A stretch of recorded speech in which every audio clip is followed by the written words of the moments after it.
Welcome to the Asking Why podcast. I'm your host, Clint Davis. We are on episode 175, season 4 or 5 at this point. I know we launched a new graphic and put some new stuff on iTunes. So if you're looking for us, it looks a little different, but hopefully you found us and you're listening. Today, we have Tyler Patterson. He is the founder and president of Ever Accountable.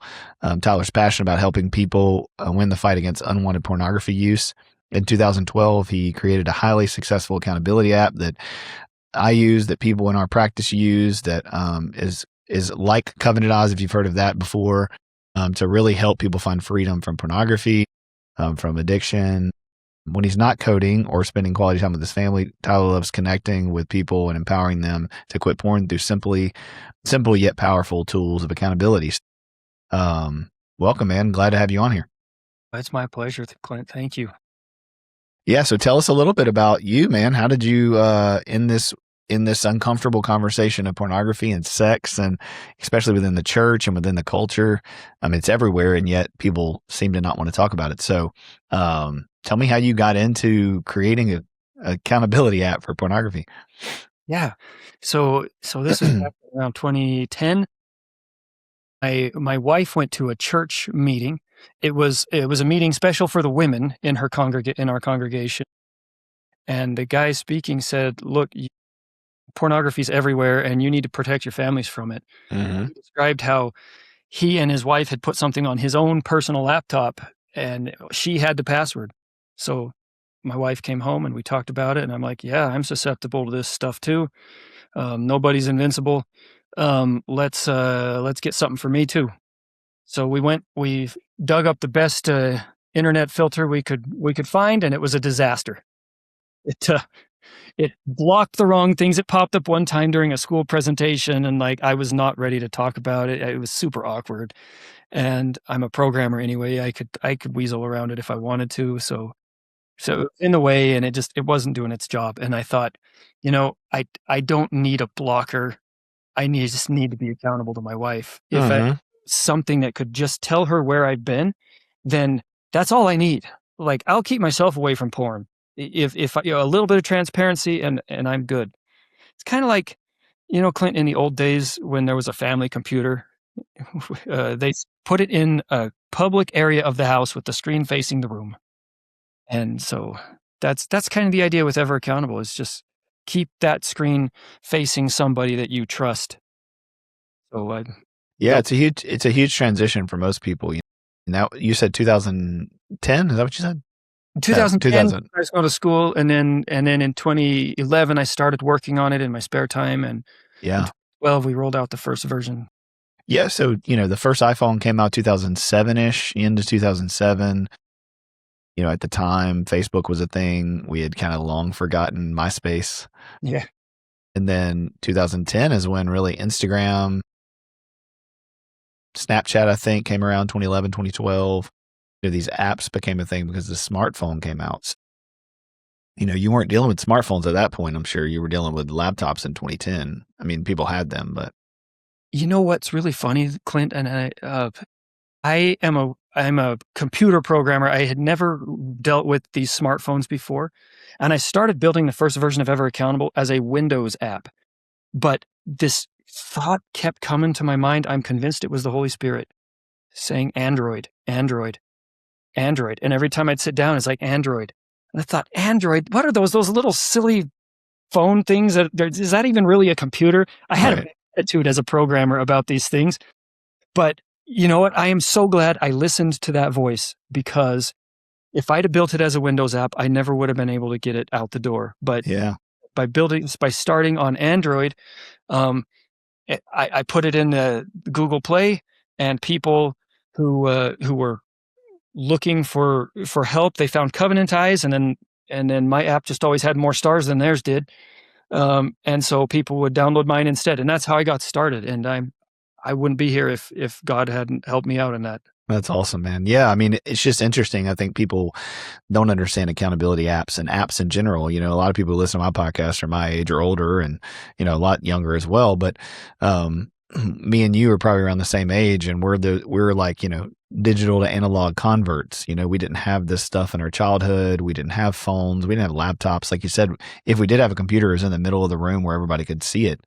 And so we've just transitioned into this privacy, where we're kids and people, and we as humans who are sinful can have all access to all things in the privacy of our room, and that is not good for us. No, no, and especially for someone who's vulnerable to porn, like I imagine that you're an alcoholic trying to quit drinking, and you're carrying around a flask in your pocket at all times, day and night. It's always there, just waiting for you to have a weak moment. Like, you can be strong 98% of the time, but there's going to be that day when you're bored, hungry, tired, lonely, etc. And it's not a good setup. You need that thing to be protected.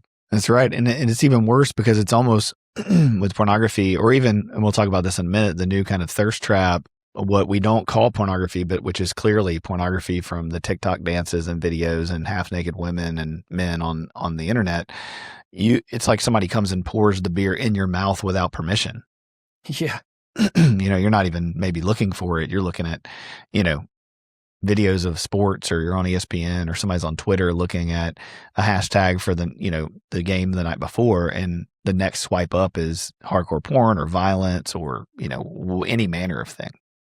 Yeah. And the real problem with that is it gets you charged up. It gets your imagination going. I mean, like I can't look at that stuff. I have to turn away, because if I linger on that, they call it thirst trap or sexualized stuff, or like people wearing highly revealing clothing, it gets in my head, and then it's like creates this battle.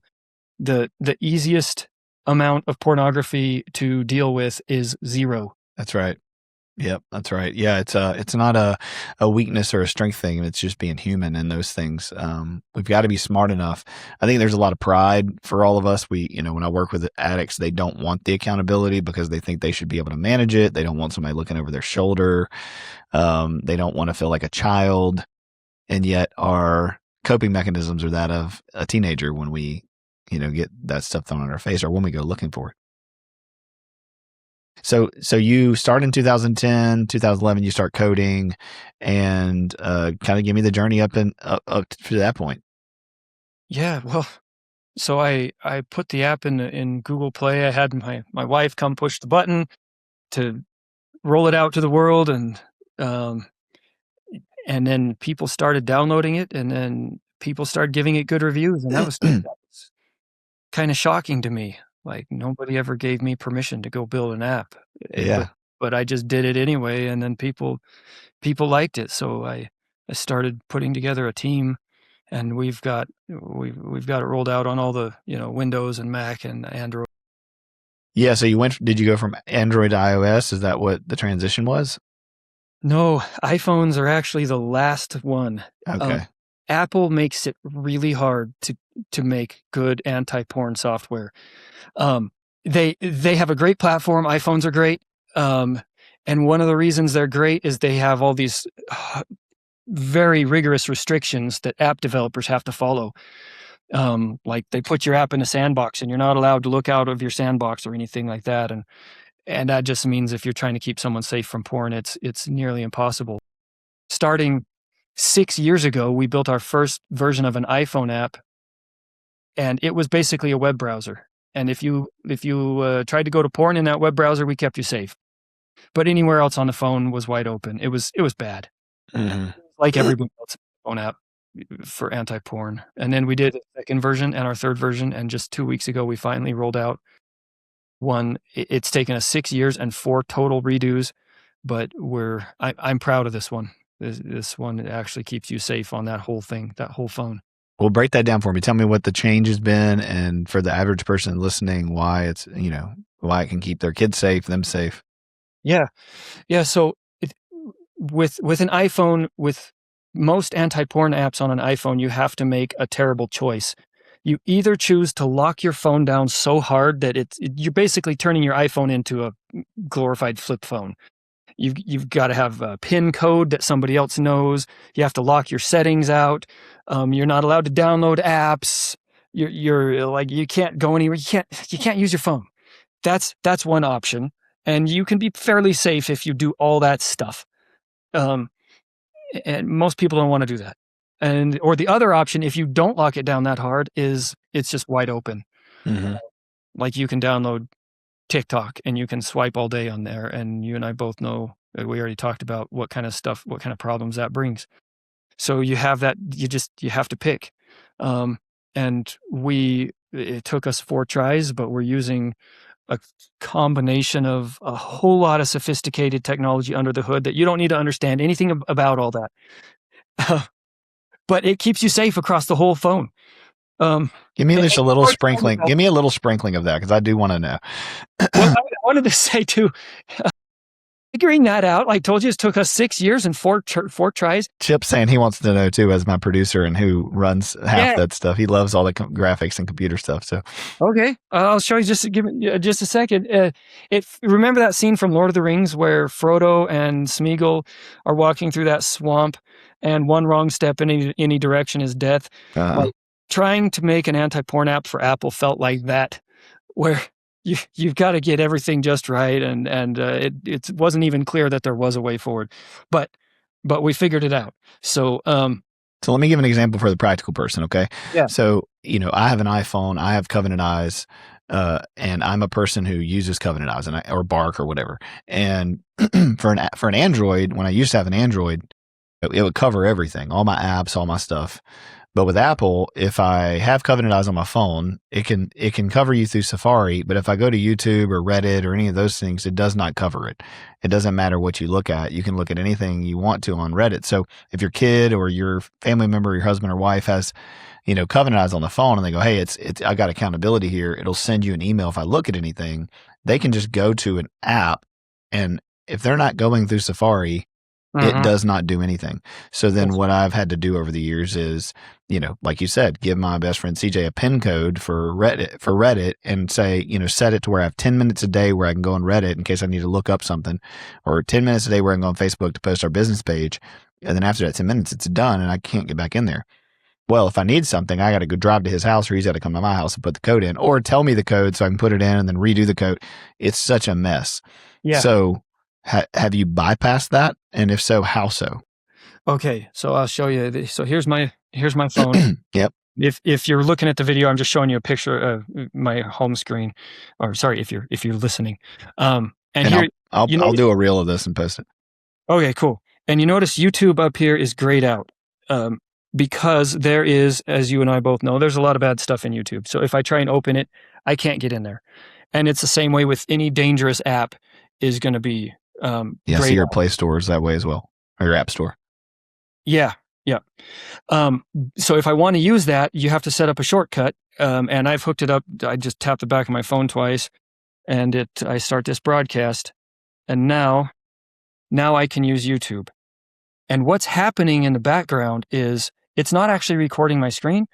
It's running an AI every second or two, watching what's on the screen, and if it sees anything inappropriate, it takes action within like a second or two. And so I can go into YouTube, and then if anything sexualized shows up on my screen, I'm going to get a warning saying, we see this, your accountability partner will see this, get rid of it quick. And you're like, oh, you swipe away, get rid of it. And if you don't swipe away, we can actually block it as well. And we can do that in YouTube, TikTok, Instagram, LinkedIn, like Facebook. It works in Safari also. Anywhere on your phone where there's sexualized content, we keep you safe. On top of that, there's a weekly check-in you have to do so that we can make sure that you haven't found a way around it. And if you have found a way around it, we're going to tell your accountability partner about that too. Wow. Well, that's a huge change. Sure. I mean, that's a life-changing, app to be able to do that. So when you're on YouTube, let's say you're on YouTube, and there's what gets flagged? So is it like people in bikinis? Is it just nudity? What is the flag, and how does it work from there? Two things. One, how does it gives you like a warning literally on the screen and says you need to swipe up? It says get rid of it. And Okay. if you don't get rid of it right away, then we can also block it. You can turn blocking on and off. So you can your accountability partner can put the blocking on, and if you don't get rid of it, it blocks it automatically without your No, you without. can put the blocking on if Okay. you want it. But regardless, it's going to get sent to your accountability partner. Okay, and then you would have a conversation that goes, "Hey, I got sent this girl in this bikini, or I got sent this guy with no shirt on, or I got sent, whatever, this dance video, and you didn't block it or swipe away. We need to talk about you blocking this from now on, so that way you can't even see it." Yeah. Yep, that's right. And most of the time, it doesn't even get to that point. Most of the Right. time, you get the warning and you say, "Oh, yeah, get me out of here." And Right, and so just trains you to just like, I'm not even gonna go there. This phone in my pocket is no longer a free for all porn machine. It's just not no good for that anymore. that's great. So when it, I'm thinking of clients and just thinking of the questions that are gonna, people are gonna ask. So when you block it, so no longer, what happens when you try to look at a video that's blocked on YouTube? Well, so the way it works right now, we don't block it on a per video, but if we see if you ignore your warnings, then we're just gonna shut out YouTube for like, I think we have it set to 5 minutes for right now. Give you a little cool down. We may adjust that up in the future, make it longer, and then when YouTube comes back, if you're still looking at that stuff, we're gonna block it again. It's super annoying. Trying to look at porn or sexualized content with Ever Accountable running is a no-go. It's just so annoying because it's constantly getting blocked and warned. And so it does that within seconds, is what you're saying? Yeah. Yeah. And this is unprecedented. It To my really knowledge, is. nobody is blocking porn in YouTube, Instagram, TikTok. No, they're not. Covenant Eyes is not doing that. Yeah, they can do it in Safari. I think. Safari, yes. And that's it. That's about it. So That's wild, man. Congratulations. thank you. And those warning messages, that's something that that we developed from scratch. I'd never heard of anyone else doing it at all. No. With it actually telling you, "Hey, we see this. Get rid of it." Well, that's such a cognitive disruption, right? I mean, as a Christian, it's like the Holy Spirit's coming in and being like, "Hey, accountability right here. I'm looking at you. Someone's going to look at this." It shakes you out of the neurological addictive, dopamine fueled, like disassociative state that you're in.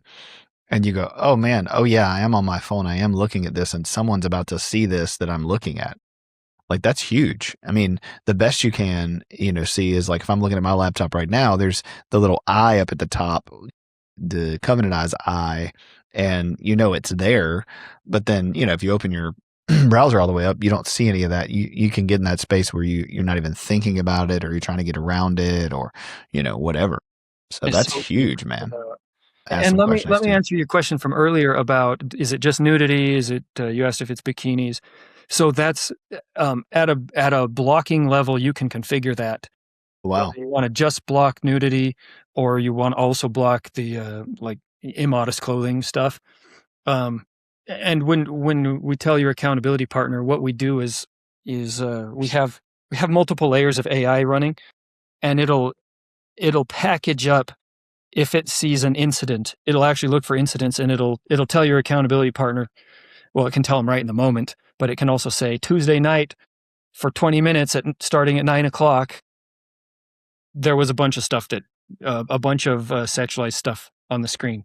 So your accountability partner doesn't even need to go looking at your full report if they don't want to. They can just pick up the phone. Hey, what happened Tuesday night? That was going to be my question, because with Covenant Eyes, you get sent images that are blurred. But on some level, you can kind of see through the blur what it is, enough to know that it was wrong or what it, so that's not always great for the accountability partner either. So how does that work in this system? So in this system, currently, if you are a user of the system, like me, I'm both an accountability partner and I use Accountable.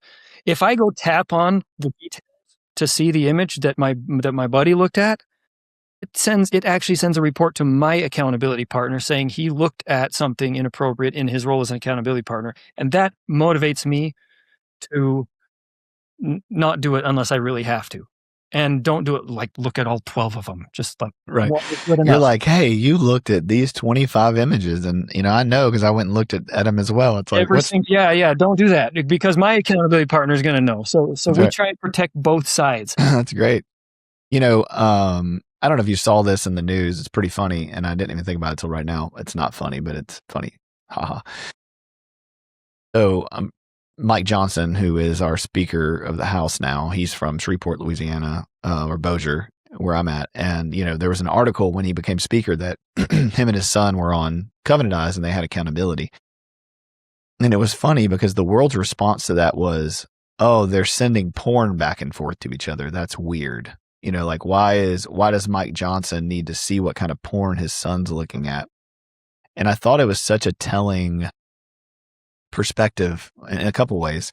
One, that just people think it's weird to have accountability with your child, for the purposes of holding them accountable to looking at things, but also just that people have no clue what like accountability apps do, and that they don't actually send you the porn, and you're not looking at what they're looking at. You're holding them accountable and to retraining their brain to something different.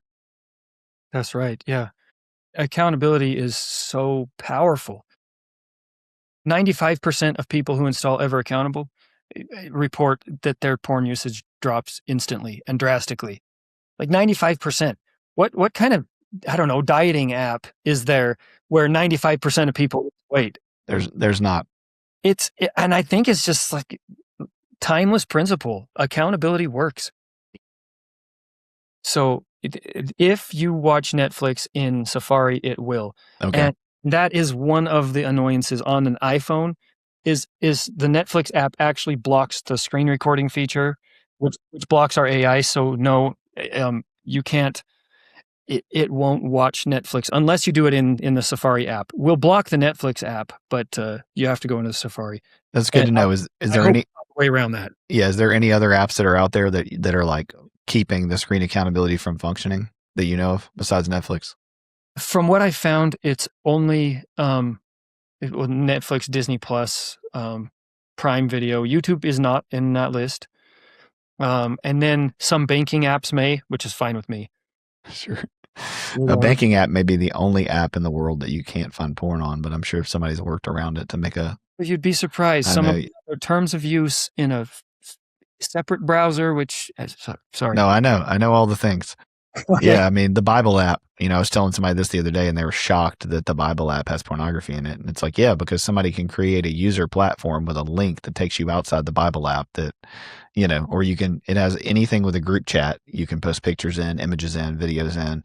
And it's just astounding to me what people will use to get around and what people will use to expose people to things. Like the joy that people have in posting porn on things that people will then see that aren't choosing it is just the deprivation of all things. Chip was asking about Safari. So, yeah, if you go to freemovies.com or whatever through Safari or through Google, you can pull up and watch a movie through the browser. It'll if you're watching something and it's got nudity in it, it will cover that though. Absolutely. Okay. The way we do it is there's an AI that is watching the screen, and this is running in Safari all the time, even if you don't turn on the app unlock thing. But the AI is watching the screen, so it sees what you see, and if it sees nudity or immodest stuff, it's going to call it out. Does it also send you like if you search something inappropriate? Does it send stuff to people? Maybe you type in something. You mean the text? Yeah. Well, not yet. That's coming soon. Usually, though, if you're searching for something inappropriate, you're going to end up seeing the inappropriate thing. Well, yeah. I mean, but yeah, like sexting and like inappropriate articles or writings and that kind of stuff, that's coming soon. Okay. Yeah, that was my next question because, one of the, people will read, there's porn that you can read. And I was wondering if it covered, the screen picked up on any of the text that was hypersexual or not. On Android, it already does that. It's coming to iPhone. Yeah. Okay. Yeah, because it doesn't, Covenant Eyes just sends occasionally, hey, he searched this on Reddit, or hey, he searched this in Google, but it doesn't necessarily flag it. Mm-hmm. Yeah. Chip's texting me questions. What about in text messages? If you send a nude picture to somebody, does it pick that up? Not yet. Okay. Text messages is not yet. And that's a tricky one, because we'll get husbands and wives who sometimes send each other intimate stuff, and I don't want. Don't do it, guys. Don't do it. I know it sounds fun and exciting. Don't send nude pictures of anybody anywhere. It's there forever, and everybody has access to it. It is, and it can get. I mean, it can get hacked and stuff. Like, it's unwise to ever send that stuff. Tell your kids, don't ever send nude pictures of yourself or anybody else. Yeah, I mean, the stat is like 37% of people have nude pictures of their spouse on their phone, and I'm like, guys, that's way too high of a statistic. Like, it's very problematic for your kid to find it. For then they'll be in my office for sure with some trauma from seeing their parents.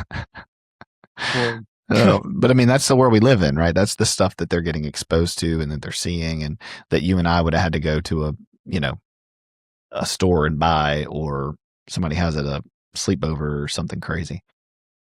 All right, what are we missing? Chip, am I missing anything else? Yep. Chip's very excited. So Chip and I have been working together forever. He leads some ministry stuff around some of the stuff at his church. Right. And so, this is like what we've been immersed in. And I've had tons of people obviously on the podcast to talk about this. So I'm extremely excited about this, to get this out to the community and to tell people more about it. So anything else you want to talk about as far as the updates or the app, or if you want people to know? App, let's see. Well, it's important with accountability that with any anti-porn app that this app be strong in the moment when you are weak. I like to think of anybody installing one of these apps. It's like a guy standing out in a field with a forest all around, and there's mean things in that forest, and they come out when he's least expecting it. And you need strong protection, because porn hurts so bad. Mm-hmm. So Clint, I've been learning more. I've been actually helping some probation officers with the sex offenders, and it like always starts with porn. And I can't tell you, I was already disgusted by porn, but my level of disgust learning about like some of the places porn has led people has gone through the roof. Mm-hmm. I to a guy recently. He's a sheriff of a small town who is now doing time in the jail he used to oversee. And it started with porn, and it led to something with a minor. I don't know all the details, but now he's in that jail. Can you imagine the embarrassment? I'm not saying that porn always leads that low. It's going to take your life down no matter what, but like, let's not find out how low. And I think that's a great point. I mean, we have two things happening here. One is that we can overemphasize sexual sin above everything else, right? From a moral standpoint, saying, "Oh man, well, you're a worse person because you struggle with sexual sin." We're not saying that, but the effects that sexual sin can have on you and the places it can take you compared to, other things.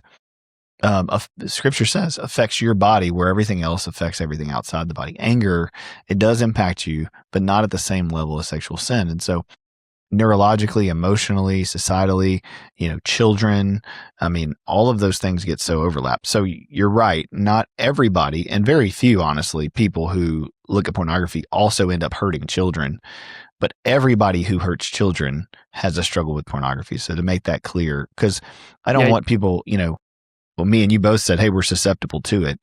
Well, I'm not susceptible to currently molesting a child, but if I continue to watch porn every day and certain types of porn, my susceptibility is increased, more and more and more. The privacy of that more and more and more. The ability, the arousal, the things that turn us on start to get distorted, and then the ability to do something that you used to not have the ability to do becomes a new thing. And that's how it happens. And so for people listening, if your spouse is struggling with porn, your teenager's struggling with porn, it doesn't mean they're going to sexually abuse somebody, but it doesn't mean they won't. And so it's really important for us to cut those things off, rewire those neural pathways, set that arousal template back to as normal and as close to, as healthy as possible, so that those barriers are put in place. And you know what, Clint, I came across a passage in the Bible the other day that made me think of porn. And that is where in the Garden of Eden, God's talking to the snake, who of course represents Satan. And he says to him, "Dust thou shalt eat all the days of thy life." And that made me think, like, how hungry would you get if all you could ever eat your whole life was dust, bowl full of dust for breakfast, lunch, and dinner? Like, it might seem in the moment like it's satisfying you a little bit, but you would get so hungry. And it made me think that's how it is with anything that Satan gives us, especially pornography. It may seem in the moment like it's satisfying you, but you and I and anyone who uses this stuff, we're going to end up so empty. Like, it doesn't satisfy. This is why people who view porn, like, it stops doing anything for them. They have to go look at more and more extreme versions of it, and eventually you end up empty. Whereas if you can turn away from that stuff, and you can seriously turn away from it, life is so much brighter and happier without pornography. You get the real stuff that God really intended, and it's beautiful. And I just want to tell anyone who's out there who might feel like I can't do it, you can do it. It might take you a while, but do everything in your power and you will succeed. Yeah, I totally agree. I've had so many people recover and get healthier, and just like anything else, you may not be perfect with it the rest of your life, but there's a difference between actively sinning and being a sinner, right? Being someone who loses their temper occasionally versus rages out on everybody. There's a big difference. And for people who are trying to get in recovery, you can win against pornography. You can win against lust. You don't have to lose to it every time. And I think accountability, having something to cut that off, right, that doesn't allow you to go to the bar, isn't the ultimate heart change, but it is a huge first step to being able to do the work that you need to get to the heart change. And people ask me all the time, like, Ever Accountable, Covenant Eyes, Bark, Our Pact, any of those, which one do I want? And I'm like, well, look, you got to find the stuff that works. And now I'm definitely gearing them towards Ever Accountable based on this new stuff that nobody else has, which is why I was excited to talk to you. But the reality is I always tell them, look, this is not going to change your heart, right? But it can keep your heart from being suspended in animation to some degree, where it's like the heart is being exposed to and immersed in a world that draws from our worst places and our worst desires, based on our past, based on our experiences, based on our previous trauma, but also just based on humanity and our desire to look at something and it looks good to the eye and it looks like it's going to taste good, and we want to play God and we want to get our immediate gratification. But anything that's that strong in dopamine, anything that's strong in immediate gratification, it never satisfies, and it always leaves us wanting more. And unfortunately, the way that works is then we go for more. And so I think Ever Accountable, man, the stuff you're doing, the way you guys have come up with this stuff, like, I am so proud of you, man. Just seriously, as a person, as a man, like, as I travel and speak, I'm always like beating my head against the wall, like, why don't people care about this stuff? And you are on the front line. God has put you in that position to have that meeting with your wife at church and for you guys to start this thing. And I'm sure it's a headache. I'm sure it's a pain. I know running companies and businesses and money and figuring all that out is not what you're in it for, but I know you have to carry that burden. And so thank you so much for being smart enough, for listening to people who are continuing to relapse, and for pushing against Apple and pushing against these things, and making this a possibility. Because Chip could tell you, I've been complaining about this for a decade now, and especially the last 5 years, of just like, why can we not come up with a freaking system, that blocks all of this stuff? Like, we can literally, make all kinds of apps to block all kinds of other things. Why can't we create this and make it function? Like, we're in 2025 is what I was saying last year. It's like, we're in 2026. How do we not have an app that can do this? So thank you so much, man. I really, really appreciate it. Thank you, Clint. I was going to go into video game programming, and this time I listened. It was all God. It's awesome, man. Well, praise to him. Speaking of video games, can you get ever accountable on like Oculus or any of that stuff? No, not yet. We are pulling our hair out trying to figure it out. And smart TVs and Xboxes, PlayStations, all that. I've got some harebrained ideas, but so far none of them have panned out. So what's just from a nerdy standpoint, what's the problem there? There's no way that you can put an app on those devices that can see what you're looking at, except when that app is running. The app has to have a way to look outside of its little sandbox and see what's going on there. So what's the difference between a smart TV and a phone that doesn't allow it to do that?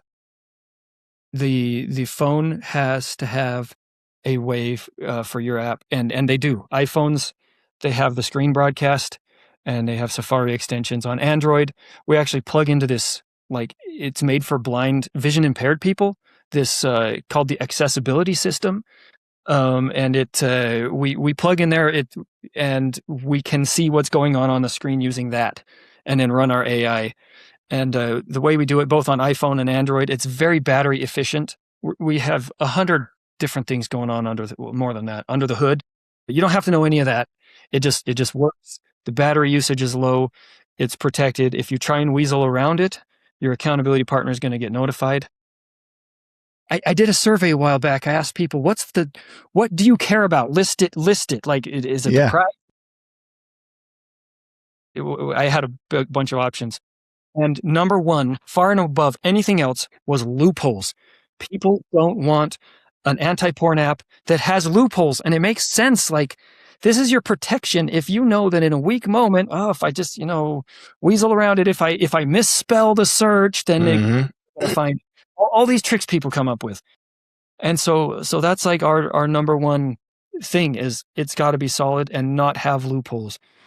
Yeah, that's huge, man. I mean, I've worked around them and also have seen a million people work around them. And so, I mean, I love that you're closing those loopholes. I mean, I'm really thankful to you because it's super, super important. All right. So with a TV, the problem is there is no built-in way to kind of get outside of the app unless it's in the app. Yeah. Okay. Yeah, that's right. So smart TVs just need to get on board, and we need to make how could we do that? I mean, could we create a company where there are safe smart TVs that have that built in, or is that just so expensive that it's outrageous now? Is that the problem? Yeah, you could do that.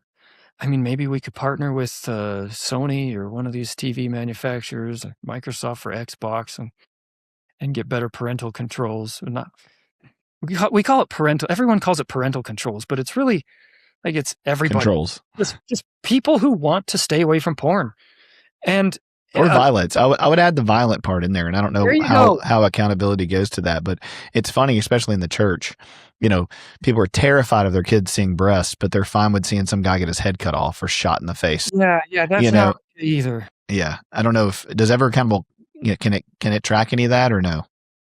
We don't currently track that. No. Okay, that would be an interesting thing for just cyberbullying and yes, and because the suicide rate for these things are just all that stuff. We can talk about that offline, but that's something that I think about is like, if I could pitch something that would be financially reasonable and feasible for you to add to as we go. You were asking me, before we got on here, like how do churches and why? And I think if we could come up with something that covers multiple things, not just pornography, but, for those people who aren't as concerned and you can't talk them into it, but they're really concerned about violence or really concerned about bullying, if you could give them something that does all, they're like, oh, well, it'll also, protect from violence if I only care about porn. It's like, how could we give them the opt-in, opt-out option for that? Because I think that would be extremely lucrative for you as a business owner, but also like marketable in a way that would be super, super helpful. Unfortunately, the church people just don't want me to come in. I mean, lots of people do because I do it more than I have time to do and talk about porn and sexual trauma and all these things. But man, the bullying and all that stuff is killing kids as much as pornography.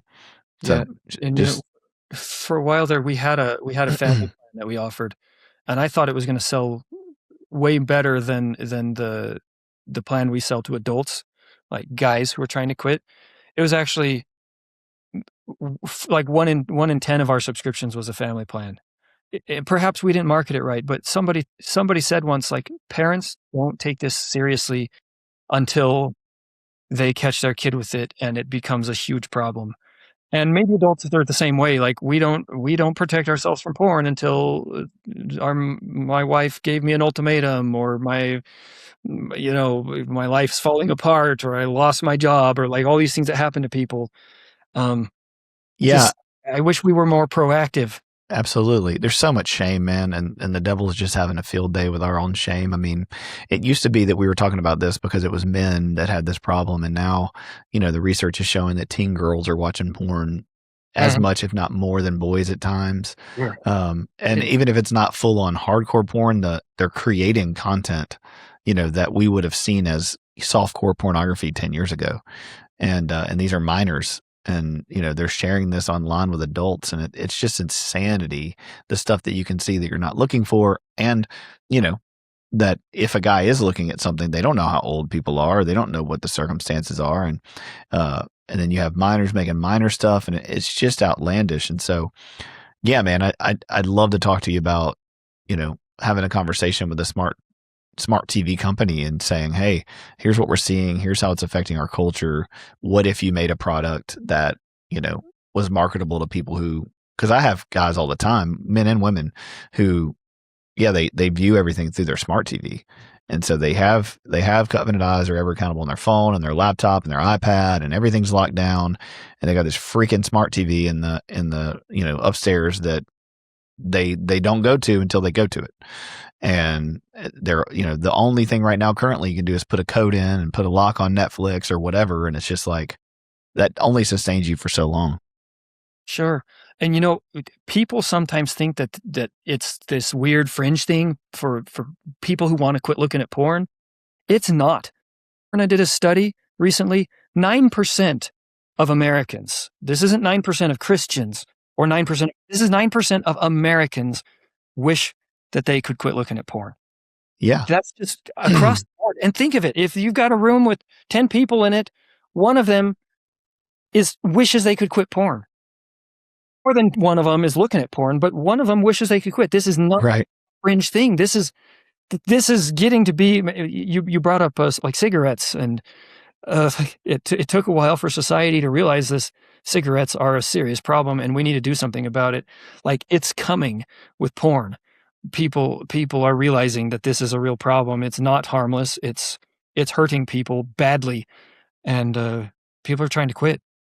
It is, man. You're right. I mean, I say all the time, I really hope that smartphones and social media are like cigarettes in the future, where we look up and we go, can you believe we used to smoke on planes? Like, can you believe we used to sit next to each other in restaurants and blow smoke in each other's face while we ate? And people who didn't smoke had to smell the cigarette smoke of it. Like, unfortunately, a lot of people have died from cancer in between knowing it was dangerous and doing something about it. And I think the phone and social media are the same. And Yeah. yeah, unfortunately, there's a lot of dead kids and a lot of traumatized and addicted adults. And, I do think it's going to get worse before it gets better, even though it's getting better in smaller groups. So I think what we're seeing is a resurgence of morality around dress, around behavior, around sexuality in the church, and that's amazing. And I love that millennials are kind of going, hey, we're definitely not doing this iPad thing with our kids because we are the iPad generation. Unfortunately, it's still taking a decade, and so, man, I just encourage you that I don't know what's going to happen with it over the next 3 to 5 years with you doing this, but I can't help but think it's going to get tremendously more popular, and hopefully, makes you lots of financial, benefits and gains, so you can because I know you're a type of person that the more money you have, the more things you can do, the more time it allots you to spend time on the things you want to do, and you can just magnify this in all kinds of other areas. So, There are so man, many who want I just, help. prayer for blessing on you from God financially, forever accountable to take off within the churches and schools so that you can make a ton more money and get a lot more resources and continue to make new content. Because with AI coming out and, the ways in which technology is outrunning us, this ain't going to stop. And so you're just going to have to adapt and make new things and come up with new things. And so if there's ever anything you need from me, I'm here for you, man, as a friend, as a brother in Christ, but ultimately, I'll do whatever you need me to do to help you out. Oh, Clint, well, thank you. And you're out there speaking about this. That's the biggest thing. Like, people need to hear, they need to hear the hope. They need to hear, hey, this is a real problem, and hey, you can do something about it. And you're out there helping, doing your therapy. I mean, that's what we need. Thank you. Yeah, absolutely. Well, thank you so much for coming on, man. I know our time's up. And guys, I cannot say this enough. I cannot say it enough. If you are a human being and you have a phone, there's absolutely no reason you shouldn't have Ever Accountable on your phone. And I'm not saying that Tyler hasn't paid me or pitched me or done anything for me. I'm just saying, after this conversation and after being a person who has tried apps and shared apps with people and walked parents through apps and walked marriages through apps, this new update is going to revolutionize your life, and you don't need that stuff anyway. So paying, how much is it a year? It's $129 a year. Like, that's ridiculous. Like, that's no money at all to pay for something that could save the life of your child, save your marriage, save your own soul, just by putting it on there and learning to filter it, learning to self-regulate, learning to be able to hate the things that God hates and love the thing that God loves, and change your life. And yes, it's embarrassing, and yes, you're going to fail, and yes, this means people look at your heart and what you desire, but welcome to being a human being. We all struggle on some level with sexual sin, with lust. And so, man, I just beg you to order this, to sign up for it, and to get your family safe and free from pornography. Thank you, Clint. Yeah, man. All right, guys. God bless you. I'm going to send the links in the show notes. If you have a question, always email me or let me know what's going on. Tyler, I appreciate you, man. Same to you. And to anyone listening, like, you can do this. You can quit porn, and it is so good. Life is so much better without this stuff. Absolutely. God bless you guys.